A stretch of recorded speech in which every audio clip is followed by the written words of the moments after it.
My name's Stephen Silverbeard and welcome to my channel. Now, this is going to be, or originally it was planned to be a Let's Play, but to replace my Avars campaign. But what actually happened is I've played various factions, which I often do when I start a Let's Play, and I ended up playing the Anteans. And as you can see, their initial challenge is very hard, and that is a bit of an understatement, in the sense that they start in what you would call Slovakia now, Central Eastern Europe, and that is nomad Hun horde central. So, and they are quite a weak faction to start with. So the start is interesting. This is what I'm going to record. So this is going to be a faction taster, hints, tips, discussion. So when I play it, I'm not pretending that everything's due. There will be some things I will talk about.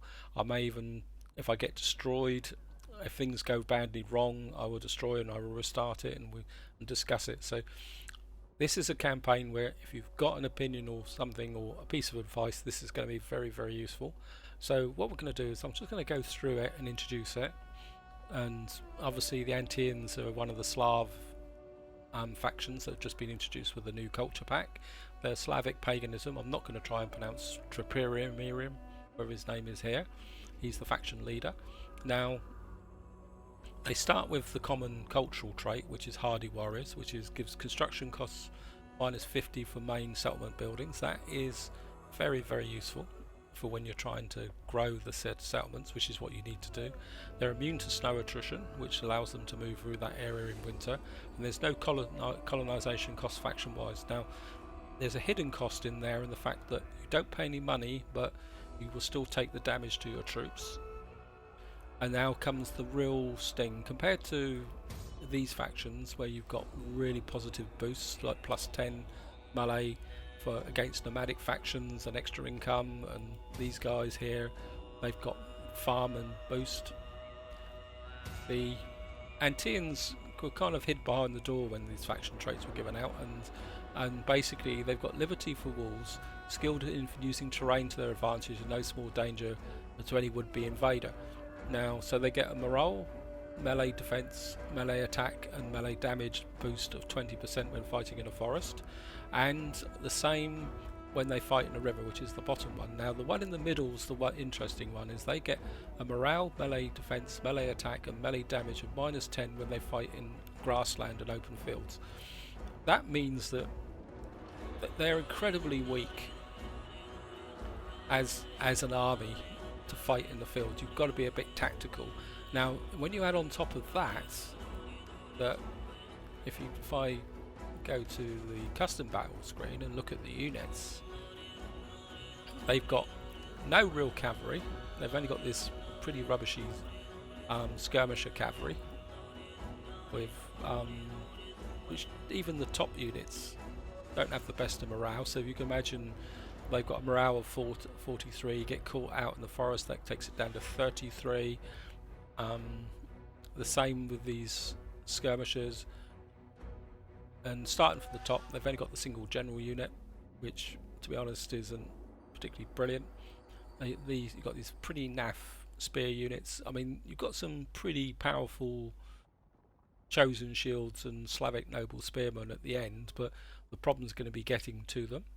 The same with these Slavic warriors and Slavic champions. I mean, if you can survive long enough to actually get them, but you can see they've actually got no attack against infantry. And the axemen are good. I think these would be the guy, Perrin's axemen and Slavic axemen here. These are going to be the units if you can survive. Now, the only kind of unit here, and I'm going to accept that there's a lot of discussion on the forums about this being very, very overpowered, and they are, and I agree with that completely, that they need to be rebalanced. It'd be nice to see poison arrows rather as an option rather than just the single one, because it actually makes them less versatile. I mean, the only non-poison archer they've got there is Slavic levy archers, and you lose that relatively early in the game once you've done the research. So they get replaced by these guys. which means there, and then you've got the Slavic hunters, poison arrows. But the thing that mystifies me a bit, if I run across the stats here, I'm not sure whether they've got any hidden stats that makes them more poisonous or what, but at the moment I can't see any difference. So why pay 600 gold for these guys when these guys can do an equally good job? And I think these units do need to be rebalanced, but from the point of view of starting the campaign, these are going to be your key units, because without them you're not, surviving is going to be even harder than it already is. So we're going to go back to the grand campaign. I'm not going to bother just clicking the start campaign, because I'm not going to show the entry video, I'm not going to show the advisor chat at the beginning, because it's widely optimistic about forging a Central European empire, where truthfully the first 20-30 turns of this campaign is just pure survival, lots of turns, lots of building, so I can't see the point of that. So what I'm going to do is just cut to the campaign map and start from that position, and that will take me into the first point of one of the things I've learned, because the key factor is that what this Let's Plays or faction taster is going to be is about the things I've learnt about how to try and survive from trying to play this campaign about at least 15 times, and that gives you an idea, and there's a lot of random elements in it. So on that point, that's where I'm going to leave it, and I will join you on the campaign map. Welcome to the campaign map, and as you can see, this is the mission that's issued. It says objective: survive until the following date, spring 400, and you get 2,000 gold. Now that is at 4 turns per year. You can say it's spring at the moment. We've got to survive 20 turns. Now that sounds easy by normal Total War standards, and to be honest, it probably is easy those, but in this campaign I can assure you that it's not easy. And this brings me to my first point, and I know some of you guys, I'm going to apologise in advance, that some of you guys are going to say this is cheating, and to me it's something you're going to have to do on this campaign, and that is that as soon as you start the campaign, check these guys' wives for traits, and they got to have something that's not good. I mean, the one you've got to watch is Zeal. I mean, if any of your generals have minus Zeal, you can see here you get minus 10 melee damage, minus 10 missile damage, minus 2 integrity, and the same with cunning. If you drop down there, you get, so you got upkeep cost plus 7, melee defense plus a commander's unit. If you've got bad traits like that on all your factions, so when I say check the traits, look for traits that don't have minus Zeal, minus cunning, the junk ones like unable to have children, or even -1 authority you can get by with. But if you've got any of these 3 women have minus cunning, especially -2 cunning or -2 Zeal, forget it. I mean, I tried it with an army on the battlefield, and I went out and I chose a Hun stack which was equivalent to this army here, and this army on paper looks fairly reasonable. You've got 4 sets of poisoned arrows and a couple of sword units, and this army, just with the debuff, it just crumpled like tissue paper, to be honest. So, and again, it comes down to when you choose your battles, you've got to choose your battles very, very carefully. So like, you get, this seems to have a big effect, and you may think you're in trees here, but see the edge there.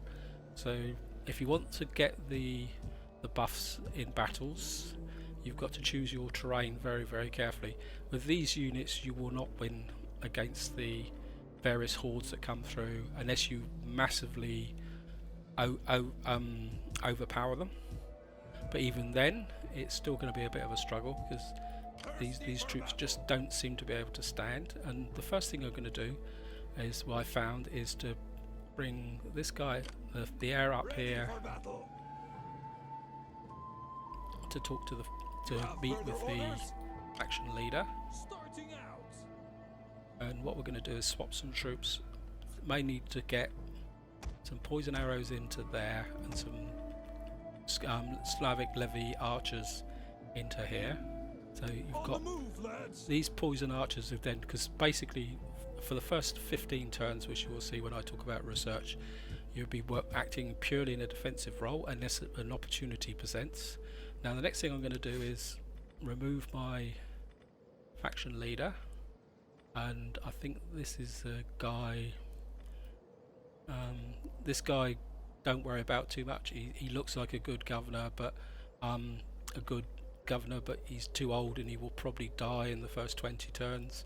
This guy, he has loyalty issues, so if you want a good someone to lead your forces to start with, even though technically he doesn't have that good stats from the point of view of combat, he actually will do it, and he's got +1 authority and all that, so it may seem a bit odd.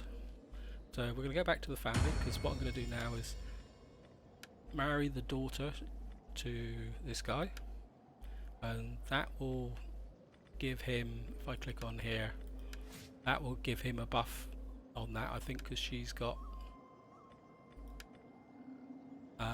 oh no, +1 cunning plus a personal influence, and I want to marry him into the family. I don't use her diplomatically for reasons I will explain in a little while. The next thing we're going to do is we're going to get the faction heir, these three guys in is here, because that's going to give a buff to agricultural and recruitment costs. Now the next thing to do with the army is get rid of these Slavic raiders. They're very expensive and they're as good as useless. And what you want to do is recruit, what you're looking for is mercenary archers, Hunnic step mounted bows, primarily because these, except for these step lancers here, these are the cheapest guys on the block, and well, except for him, these, and they also serve another purpose in the sense that when these guys get upgraded to poison archers, you lose the ability for flaming shot and whispering shot, and these guys push units to the edge of breaking, but a few well shot flaming arrows or whispering shot from these guys will break them. Another reason is be slow to upgrade these guys, because you will lose the option to recruit those very, very quickly. Now from a technology point of view, there are various options here. Smithy gives you better shield units, but and 10% less melee infantry upkeep. But what I'm going to go for straight away is military manoeuvres, because what this gives you is Slavic archers, and that actually upgrades all the garrisons to poison archers, which was a very, very key advantage which you will need to defend the garrisons. And if you can once you get to there, even a reasonably weak garrison has a pretty good chance of defeating a horde, as people will tell you that they're very overpowered. But so the first 15 turns is very, very crucial. Now on a building point of view, we're just going to upgrade the Shrine of Perun, because that's going to give us priests or priestesses, which is probably the only agent unit you're going to be able to get in the short term, and plus the priestesses will give quite good boosts to public order, which you're going to need, because the focus you need to do on here is actually food, because Hunnic hordes have a debuff of -20 food when they are in your settlements. And when I've done some other previous campaigns, I'm just going to do an intern now because I don't think we can. I know I've got to do diplomacy, so I'll finish this.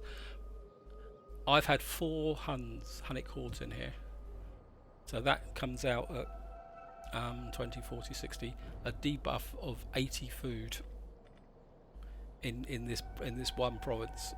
So the Huns just being there, I can starve you and degrade your armies without even being at peace with you. They're just a flaming nuisance, but at the same time you can't go to war with them, because I tried the aggressive approach and I destroyed a Hunnic faction, and they seem to spawn up round here somewhere, and three turns after I destroyed it, another Hun horde come roaring down here, bigger than the last time, and promptly just took and razed this settlement here, Aronima. So it's at the moment, it's the whole function of the first 15 turns is going to have to be hunkering down, trying not to attract attention of all the rampaging hordes that come tearing through, and just survive. Now from that point of view, if you look at the B buff here, the Huns don't like treaties, and you start with that, but it's improving because this guy's aggressive and expansionist, but he's not bothering you. The two you need to watch are the Bundinians, these guys. He's aggressive and temperamental, which means that there's a very good chance he's going to declare war on the first turn, because again you can see there's treaties. So don't make any real treaties with anyone to start with. And then the other Urbits on the block who cause problems is the Roxolanians again, but they're not suffering from negative, but they will often declare war on the first Please turn. So don't bother with meaningless pleasantries. what I'm going to do is offer them a gift. Not honey. The reason being is that when we get back on the campaign map, is that the desolate region for this province, which you need to take and repopulate as quickly as possible to have a functioning economy, is very close to where the Roxolanians are. So you need to be able to get an army out and repopulate it as quickly as possible without actually declaring war. So I think that's all we can do this turn. So here we go. We're not going to appoint a governor because the faction leader is going to become the governor, and I will explain that while the turn's going over. There's a problem with loyalty with this, and especially if because you're not going to fight many battles, so you need to make sure your faction leader has more influence than everybody else, and that's why you need to make him a governor, because as a governor he will gain influence every turn as opposed to the other guys. Oh, they didn't. No, got away with it. Got away with it. So I'm just going to go here. Bribe. Oh, God. That's better.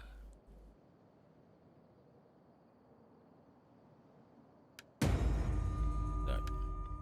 hopefully, yeah, she's got married, and we've now got this guy, and he can make up the fourth of that area there. So what we're going to do now is we're going to double time the air into this area, into the main capital, mainly to protect him, and he can protect the faction leader who will become the governor, because a lot of the action actually happens down at Leopolis here. So you really want to have this guy who's married but he's expendable, is probably the way to look at it. What we're going to do, can't recruit any mercenaries this time, so what we're going to do is go in here and we're going to make the faction leader. I mean, he's 43, but we're going to make him the governor, and that will mean that on here we can now, and I'm going to go for growth because you just need the growth. I mean, the other ones is you've got religious influence, which is good, but and public order, which is something you may have to change to if things get a bit desperate. But in the short term, you need construction and growth just to get these areas growing as quickly as possible. So I think that's all we can do this turn. We can't build anything, we can't recruit, we can't do anything diplomatically. Just have a check to see. Well, the Huns are still improving. It pays to keep on this. The Roxolanians still like us, which is good, and the Bundinians are still unfriendly, but it's not changing, so that's good. And if I feel a bit tense, guys, this is a very tense start, because I've had the Roxolanians declare war on me in the first turn, come in here, sack this, and even raise it in the first turn. I've also had the Roxolanians, the Bundinians, and the Huns declare war on me in the first turn, so every turn it rolls over, you want to cross your fingers and say, hope nobody declares war on me, because the moment somebody declares war on you, life starts getting tough, and I can assure you that. And what we're going to do now is this is a leap in the dark, but you don't really have a lot of choice, because you need to get out and take this, repopulate this settlement. You're going to be right next to the... I can't get there in one turn, it's a pain. Obviously that a guy has less movement turns. Resist the temptation to take this up, purely and simply because we're going to get either a smithy or a wood carver in here, so we can... Smithy gives you better spear units.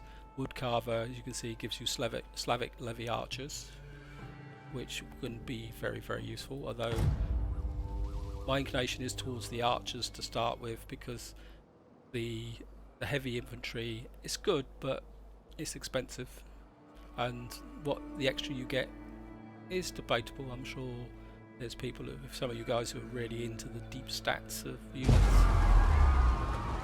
I don't know if you heard that, but the Huns have already been busy, and this is a key to expansion. Don't panic if the Huns are burning other people, because in some ways that's what you want, because if the Huns are destroying other factions, especially other hordes, and putting desolate areas on the edge of this province, that is an opportunity for future expansion if you can do the initial survival.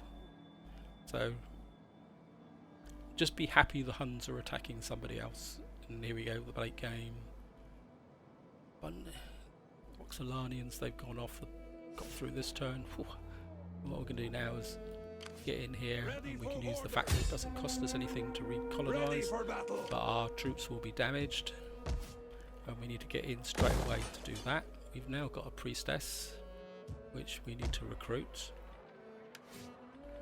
Scribe, wealth from commerce, wealth from commercial buildings, research rate faction 5%, older, public order. I'm split between research and public order, but I think I'm going to go with public order, purely and simply because there, we've got an immediate buff, that's good. I'm going to go for spreaded religion and public order, because having Hun hordes coming through here, oops, didn't actually do that. And what I want to see now is see if we can, we can't get any cheap units.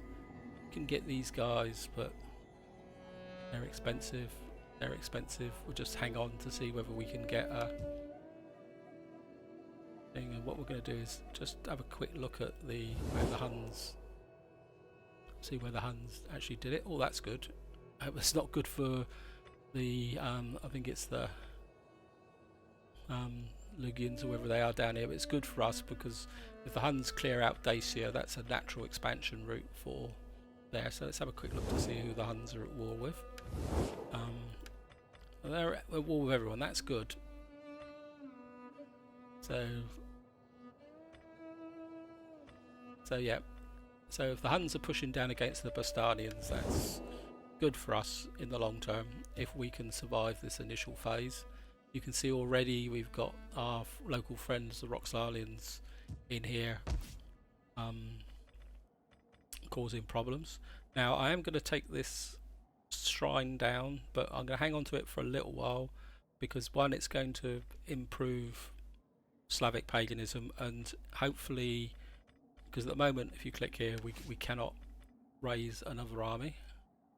So at the moment we've got an army there, we've got this settlement here it can defend itself, but at the same time it doesn't actually have, I don't know why that one doesn't seem to work. If I have a look here, it's got a reasonable garrison, but it's got no poisoned archers in it. So it can defend itself, but at the same time it's vulnerable. Of the three settlements, Bells is the hardest to defend on the battle map. That's a quick good tip. So we're just gonna push through. We're gonna burn through a lot of turns in this part, guys. Apologies for that, but that's the nature of what we're going to do.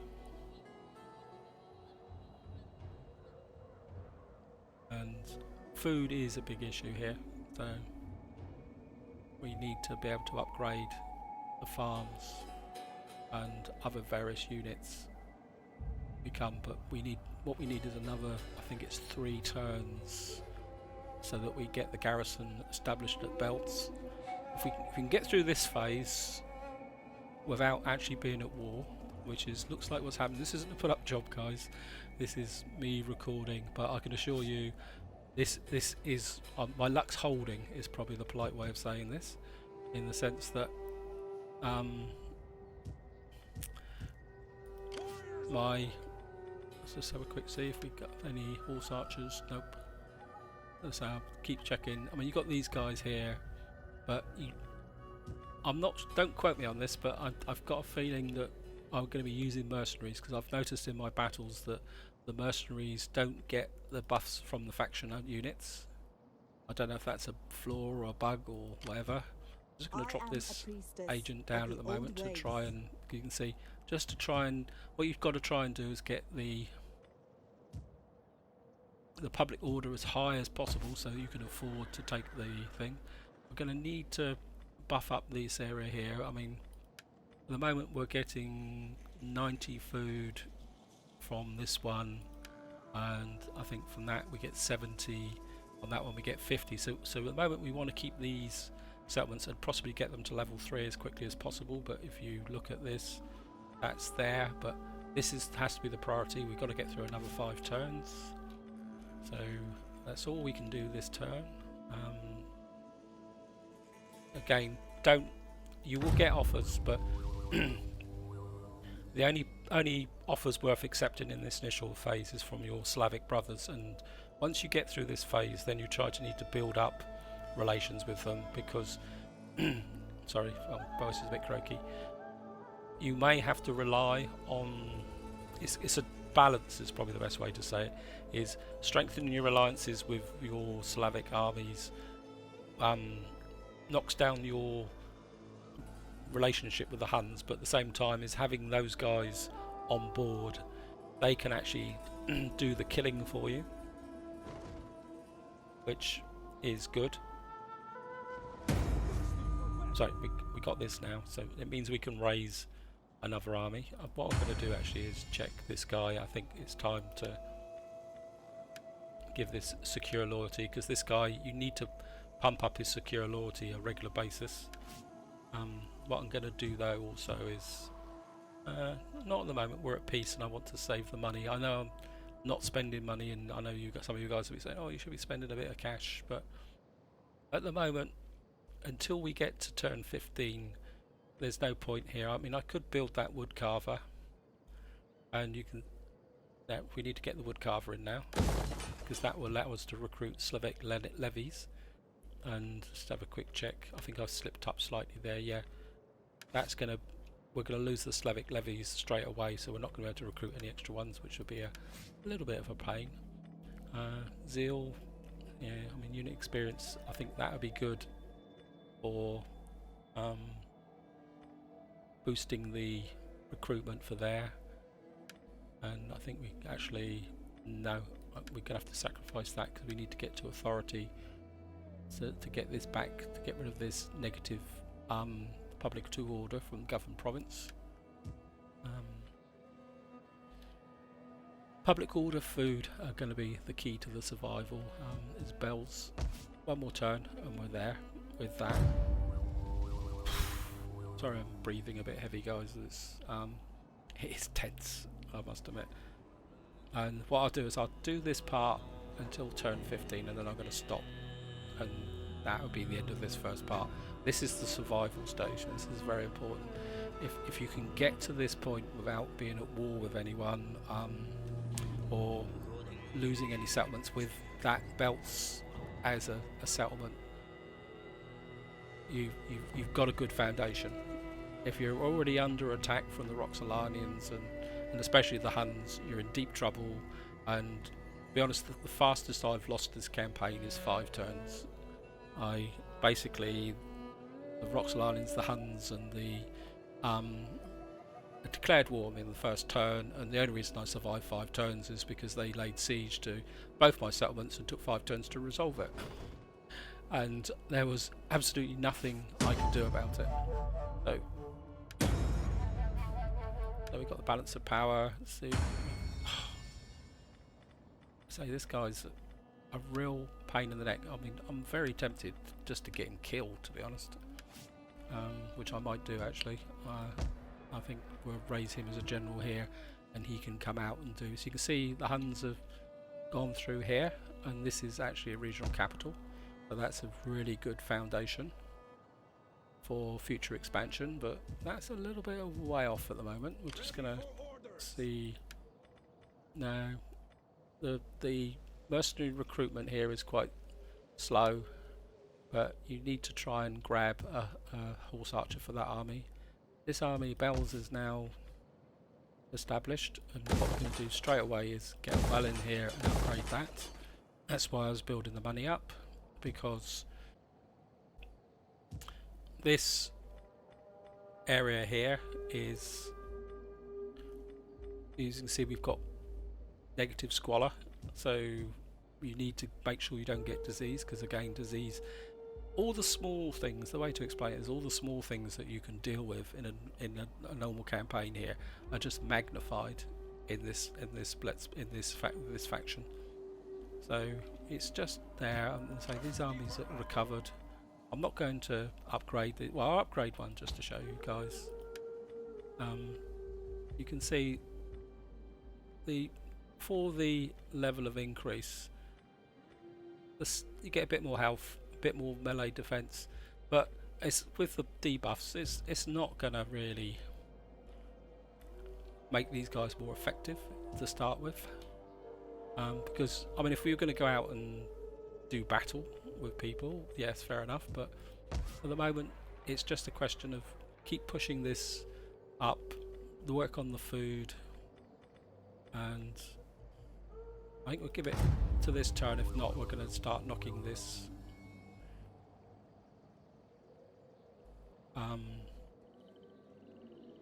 start knocking down that religious building, because we need the slot. It's very important, and actually I think I'm going to do it from this turn. Oh, come on.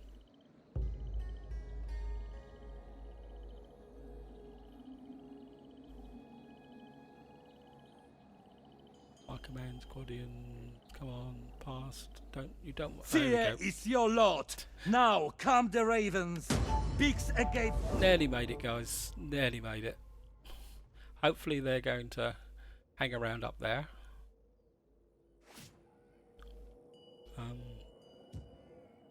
We've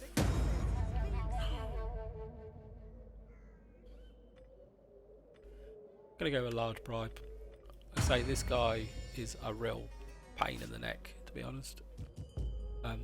What I'm going to do now is we've got to go into defensive mode, so this is where this guy actually gets to raise an army. Ready for orders. And I don't think I can wait any longer for this now. So this is I'm gonna have to start knocking this down. We're just gonna have to live with one priestess. Warriors all. What we need here is some cavalry. So we're gonna have to. That's 365. Mostly step raiders. We're gonna have to go with this guy.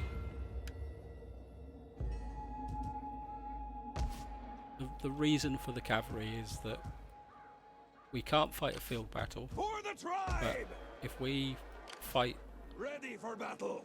if the Bundians come in and lay siege to this settlement, and once we've got the poisoned archers, which will be next turn, I don't think there's anything else I can do this turn. That's it.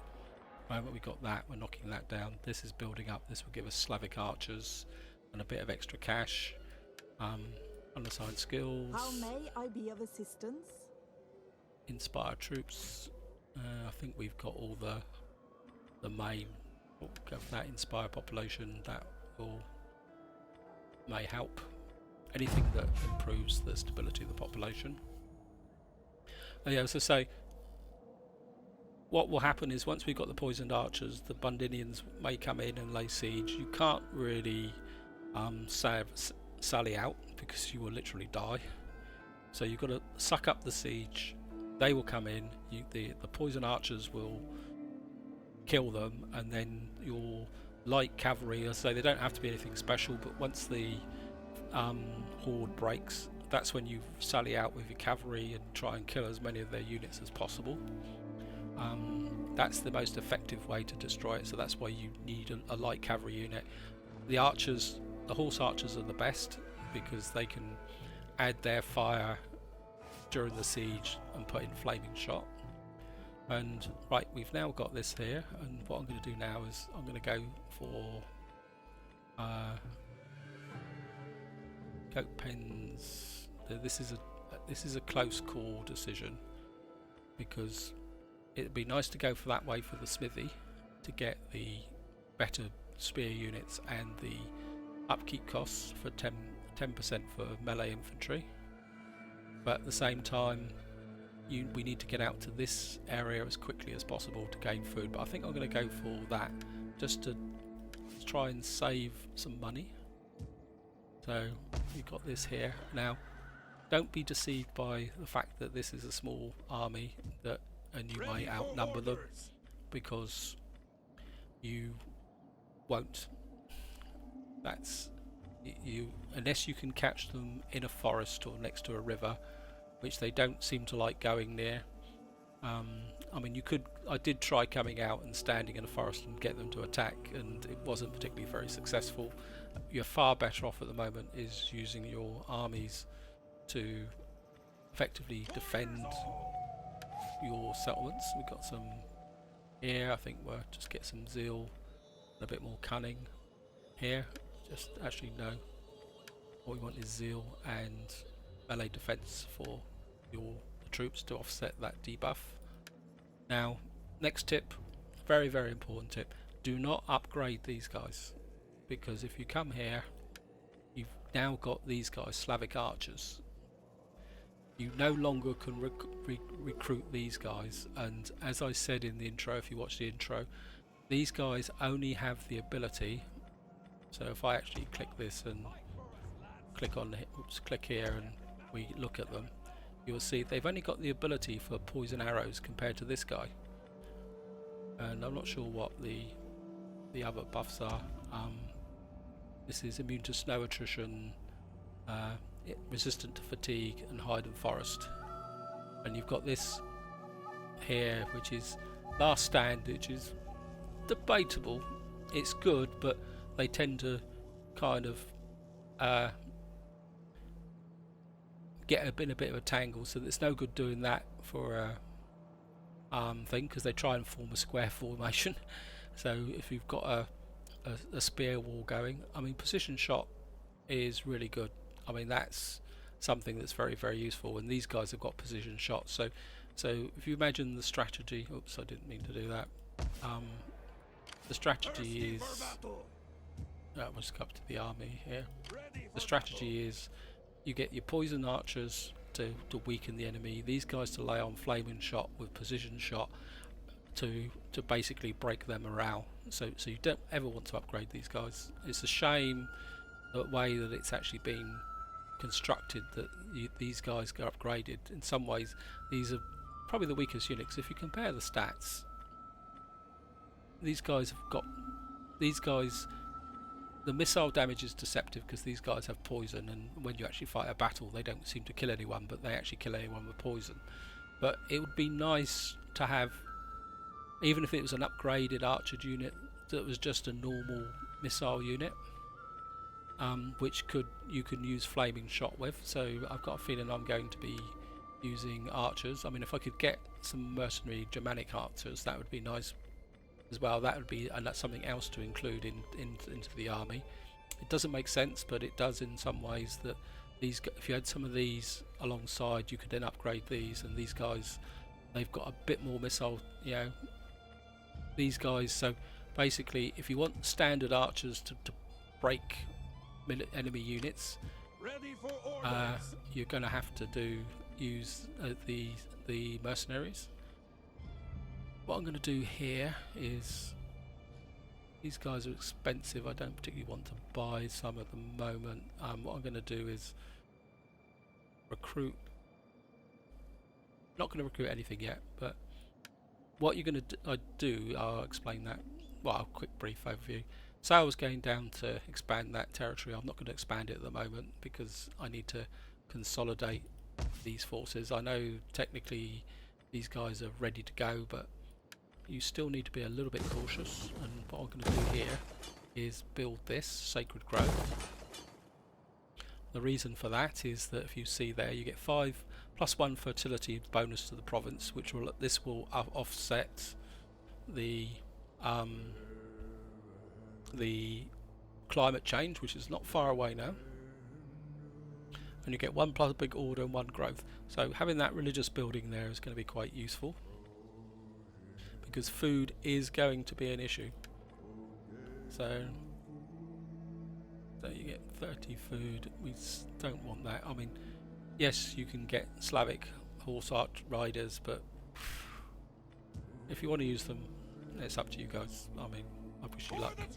I think that's all I can do there, and to be honest, that is where I'm going to leave it, to be honest, because I think that is long enough. This has been going on for quite some time now. I think I may be over the hour, and that is probably the closest I can say to a perfect 15 turn start for the campaign. And now I'm going to give this with the caveat that if you guys have got other ways of doing this, I will be very welcome to take on board your suggestions and discuss them, because I'll be honest, this campaign, this start for this faction has been a challenge of, you know, it looks simple, but I can assure you, if you want to play it, give it a go, and you can see the tangles you can get into, and I can assure you, even at this point, we are not out of the woods by a long way. This is very much a campaign, because expansion is a challenge, because what we will be doing is building this army up. Ready for battle. Actually, we can do that now, I think, while we're talking about it. This army's got, let's have a check of the garrison here. So they've only got 2 spearmen to that. I mean, when this goes up, it will give them more challenge. So this army has to stay there for another 2 turns. What we're going to do then is push this army up, not recruit some more units for this army. So probably next turn we'll recruit some spearmen. In fact, I probably and what will it give it? Let's have a quick check, because this will be the same level as his. So they have 3 poison, so we don't need any more poisoned archers. What we actually need in here would be, just to give you an example, come back, is a couple of spearmen and an axeman. Fight for us, lads. Or a spearman and axeman. What's the cost here? Well, a couple of spears. Are you ready to do your duty to the Mainly tribe? to hold the line, because as I say, this settlement isn't very defensive. It's not one of the more defensible battle maps, so you need to have some units which will hold the line while the poison archers can do their work, and the towers. So actually I'm just going to cancel that, because I think I have the money, because I'll raise them next turn. But that's where I'm going to leave it, guys. Hope you've enjoyed the episode. Hope you found it useful. As I say, feel free to comment, and what I am going to do is upgrade that, because we'll be building more buildings that require sanitation, so we might as well get that underway. Feel free to comment and disagree, discuss, because as I say, this is what I've worked out that works, and in this campaign I've been lucky that I've been able to pull it off. I've managed to colonise that statement. I've got the priestess working here, who I can use as an agent to come down here and see if there's any hordes down around here, what's going on, what the Huns are up to. In lieu of a scout, we will swap these armies over and then try and consider expansion, but we're not going to go too fast, because we've got our local friendly enemy up here. Although we've got this faction here, this is our Venedians, who might be coming over to deal with them, which is good.